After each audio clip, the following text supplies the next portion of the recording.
Olha, quando a gente pensa em bombeiros, a primeira coisa que vem na cabeça é o quê? Ação, né? Sirene, correria, o combate ao fogo. Mas e se eu dissesse que o trabalho mais importante deles, muitas vezes, acontece bem antes de qualquer alarme tocar? É sobre essa outra face, essa missão silenciosa que a gente vai conversar hoje. Então, vamos lá.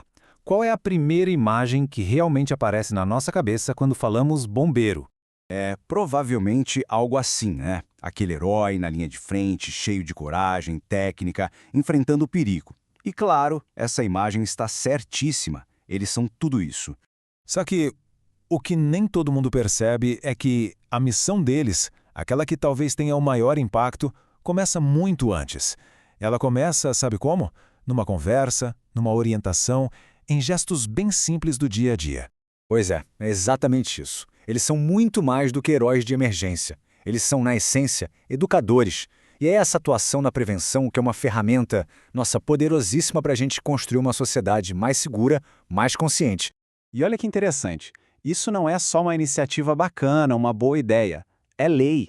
Existe a Política Nacional de Educação Ambiental, que basicamente diz que essa conscientização toda é um pilar da educação no Brasil. E quem ela coloca no centro dessa missão? Justamente os órgãos públicos, como o Corpo de Bombeiros. Tá, mas como é que essa educação funciona na prática, no mundo real? Vamos entender como isso acontece fora daquela estrutura de uma sala de aula tradicional. O nome técnico para isso é Educação Ambiental Não Formal. Parece um nome complicado, né? Mas a ideia por trás é super simples. É aquele aprendizado que acontece fora da escola, no nosso cotidiano, na vida real mesmo, através de uma boa conversa e de experiências práticas. Ou seja, para resumir, acontece fora da escola, está totalmente integrada na nossa rotina e o mais legal, a gente aprende na prática, trocando ideia, vivenciando as situações.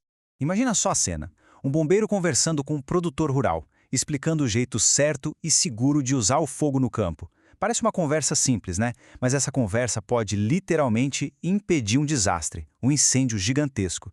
Isso, na veia, é educação não formal funcionando. E dentro da Corporação dos Bombeiros, tem uma figura que é peça-chave nessa história toda, o cabo. Pense nele como um verdadeiro multiplicador de conhecimento, que está ali na linha de frente. O trabalho do cabo é em duas frentes, bem interessante. Para dentro, internamente, ele orienta a própria equipe, garantindo que todo mundo siga os procedimentos mais seguros para o meio ambiente. E para fora, ele é a ponte com a gente, com a comunidade, ensinando sobre como prevenir riscos. Certo. Então, como é que eles colocam isso em prática? Existem várias formas, várias estratégias bem pensadas para passar esse conhecimento adiante.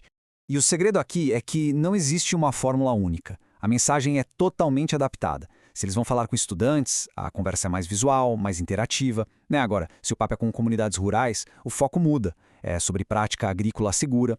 Já com empresas, a linguagem fica mais técnica, falando de normas de segurança.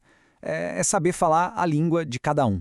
E para essa comunicação toda funcionar de verdade, a estratégia é bem clara. Primeiro, usar uma linguagem que todo mundo entenda, sem complicação. Segundo, usar imagens, vídeos, qualquer coisa que ajude a visualizar. Terceiro, trazer exemplos práticos da vida real. E o mais importante de tudo, fazer o público participar. Não é para ser um monólogo, uma palestra, é para ser um diálogo.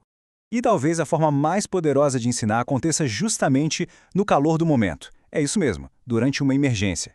Os bombeiros estão lá e aproveitam para orientar. Sabe quando eles explicam por que uma rua foi isolada? Aquilo transforma a preocupação das pessoas em entendimento, em colaboração. É uma aula em tempo real. E no fim das contas, quando a gente junta todas essas peças, essas conversas, palestras, orientações, elas constroem uma coisa muito, mas muito maior. Uma verdadeira cultura de prevenção.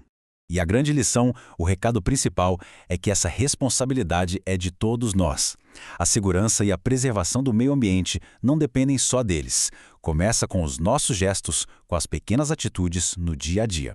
Isso tudo nos leva a uma reflexão final, né? O trabalho educativo dos bombeiros é, sem dúvida, inspirador. Mas a pergunta que fica pra gente é, agora que a gente sabe de tudo isso, como é que cada um de nós pode ser também um agente de prevenção? O que a gente pode fazer no nosso dia a dia para fazer a diferença?